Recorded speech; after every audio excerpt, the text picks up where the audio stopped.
Rakkoo rakkadhu. Ati sinaafuu rakkinna rakkattee rakkachuun siif hin qabu salphina. Ati duraanuu rakkoo ofumaa rakkadhu nama rakkisini taa'ee dabalu. Rakkoo rakkadhu. Sababa kan keetii hedduun namaa dheebotee hedduun namaa beela'e. Bakka ga'uu dhabee bakka hin geenne ga'e. Gariin namaa dhiphatee mataan isaa naanna'e. Alaa mana wallaalee sababa kee dhama'e. Rakkoo rakkadhu. Galma isaa godhatee karoora baafatee sochii yoo jalqabu inni tarkaanfatee. Sakaaltee kuffista gufuutti taate rakkoo rakkadhu. Naaf misee naaf tole jedhee osoo eeggatu gufuuf gufaata kee osuma beekkatu. Kaballaa rakkinnaan dhoofteetiin teessista sababatti taatee duubatti deebista. Rakkoo rakkadhu. Osoo beekumsa qabu beekumsa ittiin ijaaru, osoo dandeettii qabu dandeettii ittiin sororu, haalaaf amalaanis bareedee osoo mul'atu, garuu sababa rakkinnaan osoo deemuu gufatu. Ayii rakkoon tunaa rakkatu. Qormaata jiruudhaa mo'achuudhaaf fiiga, takkaatti dafqa takkaatti dhiiga, qulqullaa'ee jedhee taliila'uu eeggata, sababatti taatee jalaa booressita. Rakkoo rakkadhu.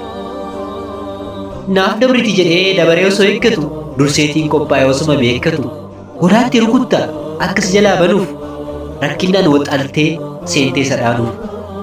Rakkoo rakkadhu. Ulaa baay'ee dabruun dursuudhaan isa deemu, tokkoffaa ta'uudhaan isa badhaafamu, hamilee isaa dha'uuf afoo isaa dhaabbatta, boodatti isa deebisuuf malatti malta. Rakkoo rakkadhu.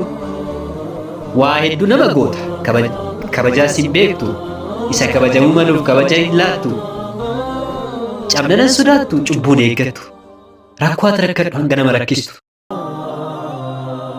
Isa beela'ee nyaachisuu, isa daarii uffisuu, isa dhibame yaalchisuu, isa qoree waraante qoreerraa buqqisuu.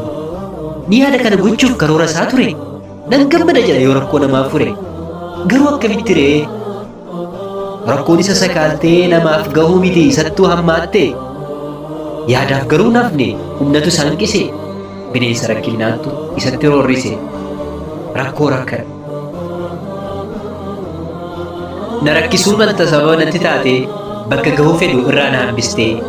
Ba'aa baachuun feene narratti baachistee.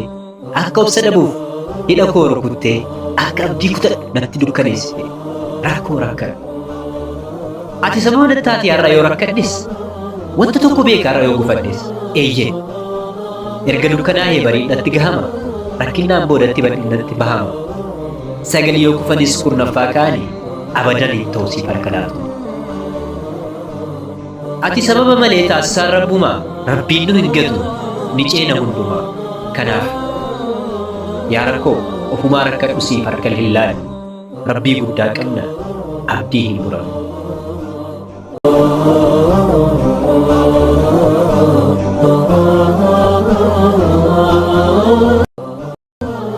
Kan isiniif qopheessee dhiheesse Jamaal Mangistuu Dawaluuti. Yoo Rabbi fedhe torbaan walaloo mata dureen ishee rakkoo hin rakkatiin jedhu isiniif qabadhee dhiyaadha. Hanga siifuu chaanala keenya sabiskiraayib godhaa gaddaa isiniif jenna. Fayyaa keessaniif jiraadha.